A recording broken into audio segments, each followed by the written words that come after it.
Good afternoon বন্ধু বান্ধৱীসকল, মই মন্দিৰাই আপোনালোকক স্বাগতম জনাইছোঁ মোৰ ভিডিঅ'ৰ মাজলৈ। আজি আমাৰ এই ঘৰটোত আচলতে সম্পূৰ্ণ এসপ্তাহ পূৰ হ'ল আৰু গতিকে দেখিছেনে মোৰ এই অকণমানি মেকুৰী এটা আছে, ইমান দিগদাৰ কৰিছে, মোক একো এটা কৰিবলৈ নিদিয়ে। আজি আচলতে সম্পূৰ্ণ হ'ল আমাৰ এসপ্তাহ আৰু প্ৰথম দিনাখন সোমোৱাৰ পৰাই মই অকণকৈ ভিডিঅ' কৰি ৰাখিছোঁ কি কৰিছোঁ এই সপ্তাহটোৰ ভিতৰত। গতিকে মই ভিডিঅ' দিব পৰা নাই, কিন্তু ভাবিছোঁ গোটেই ভিডিঅ'টো আজি অকণমান কৰি পেলাই শেষ কৰি আপোনালোকৰ মাজলৈ আগবঢ়াই দিওঁ। আৰু তাৰ কাৰণে ভাবিলোঁ এতিয়া মই দুপৰীয়া আচলতে এটাই বাজিলে আৰু মই ভাবিছোঁ ভাত দাইল মোৰ হৈ গ'ল আৰু এতিয়া মই ভাবিছোঁ এটা কলডিলৰ ভাজি বনাওঁ। আৰু কলডিলৰ ভাজিটোকে মইনো কেনেকৈ বনাওঁ আপোনালোকক দেখুৱাওঁ, আহক মই বনাওঁ আৰু আপোনালোকে চাই যাওক। এতিয়া মই আপোনালোকক দেখুৱাওঁ কলডিলৰ ভাজিৰ কাৰণে মোক কি লাগিব। এয়া কলডিল, এইখিনি মই আচলতে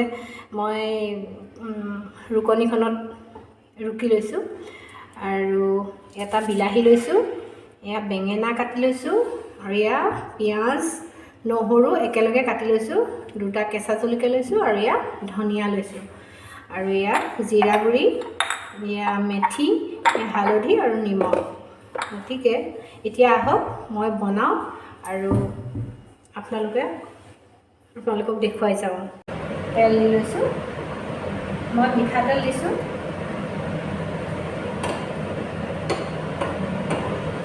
বেছিও দিয়া নাই। গৰম হৈছে, মই অকণমান মিঠি দি লৈছোঁ।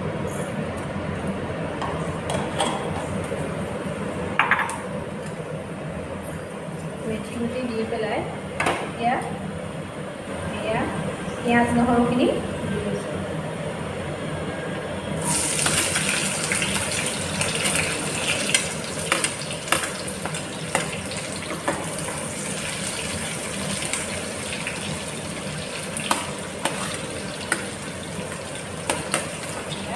জলকীয়া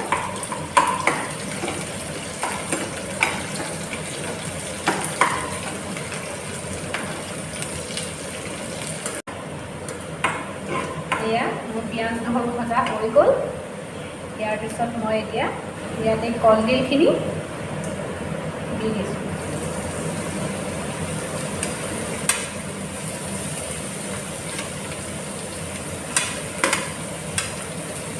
কিছুমানে কলডিলটো আচলতে পানীখিনি নিমখ দি ধুই পেলাই, কিন্তু মই নুধুওঁ। ইয়াৰ আইৰণটো আচলতে ধুই পেলালে গুচি যায়, সেইকাৰণে মই এনেকৈয়ে বনাওঁ আৰু অকণমানো তিতা নহয় বা কিবা বেয়া নহয়, খাবলৈ খুব ধুনীয়া হয়, কেতিয়াও বেয়া নহয়। এয়া বিলাহীও দি দিলোঁ, এয়া বেঙেনাও দি দিলোঁ। এনেকৈ কেতিয়াবা বনাই খাই চাবচোন, বৰ ধুনীয়া হয় খাবলৈ।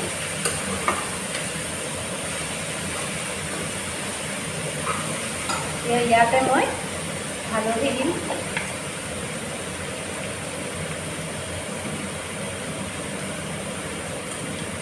অকণমান হালধি দিলোঁ,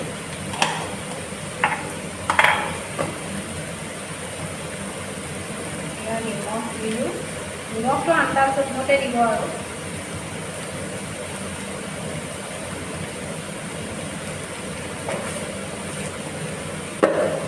অকণমান জিৰা গুড়ি দিম।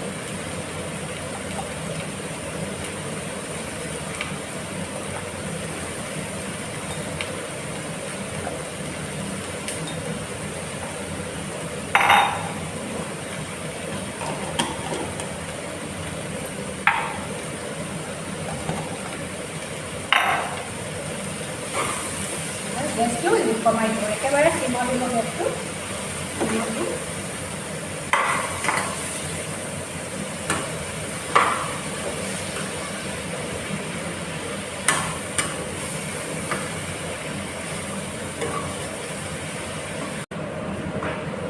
এতিয়া মই অকণমান চেনি দিছোঁ, চেনিটো বেঙেনাটো আগতে নিদিলেও হয়, কিন্তু দিলে অকণমান টেষ্টটো ভাল হয় আৰু অকণমান দিছোঁ দেই, বেছি নহয়, অকণমান।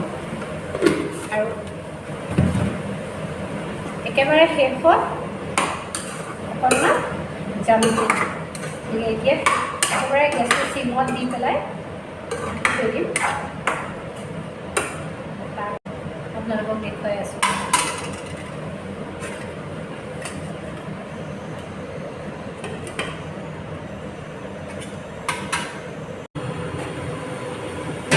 চাওক প্ৰায় বেঙেনাবোৰ একেবাৰে গলি গ'ল আৰু চব সিজি গ'ল।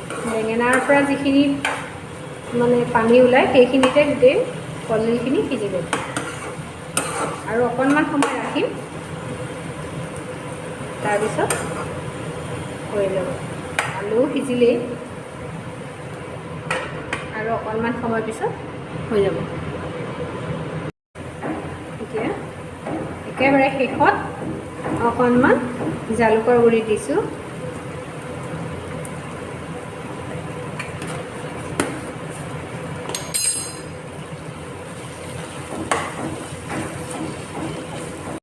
মোৰ কলডিল ভাজি হৈ গ'ল।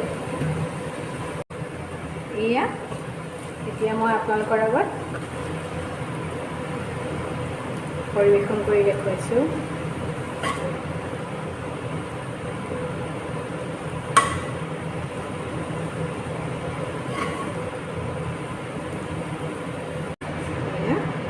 অকণমান ধনিয়া পাতেৰে সজাই দিছোঁ।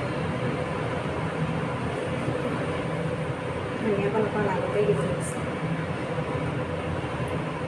এয়া মোৰ কলডিলৰ ভাজি ৰেডি হৈ গ'ল। এনেকৈ কেতিয়াবা অকণমান বনাই খাই চাব, খুব ধুনীয়া হয় খাবলৈ কলডিল। এয়া ৰেডি হৈ গ'ল মোৰ কলডিলৰ ভাজি। আৰু তেতিয়াহ'লে আজিৰ ভিডিঅ'টি মই ইমানতে সামৰণি মাৰিছোঁ। গতিকে আকৌ আহিম নতুন এটি ভিডিঅ' লৈ। তেতিয়ালৈকে চাই থাকিব মন্দিৰাৰ ব্লগ। আৰু আপোনালোক সদায় সুখত থাকক, সদায় হাঁহি থাকক, তাৰেই কামনা কৰিলোঁ। তেতিয়াহ'লে আজিলৈ আহোঁ নতুন এটি ভিডিঅ' লৈ আপোনালোকৰ মাজলৈ অহাৰ প্ৰতিশ্ৰুতিৰে।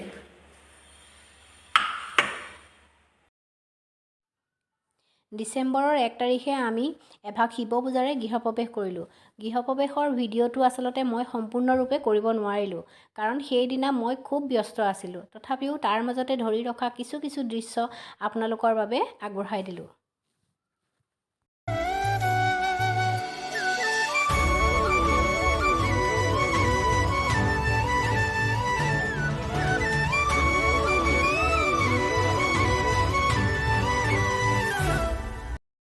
তিনি তাৰিখে মোৰ ভতিজা অংগনৰ জন্মদিন আছিল। গতিকে তাৰ উপলক্ষে আমি ঘৰৰ 4টা মানুহে সৰু সুৰাকৈ তাৰ বাৰ্থডেটো অকণমান উদযাপন কৰিছিলোঁ। গতিকে তাৰো অকণমান দৃশ্য আপোনালোকক দেখুৱাই দিলোঁ।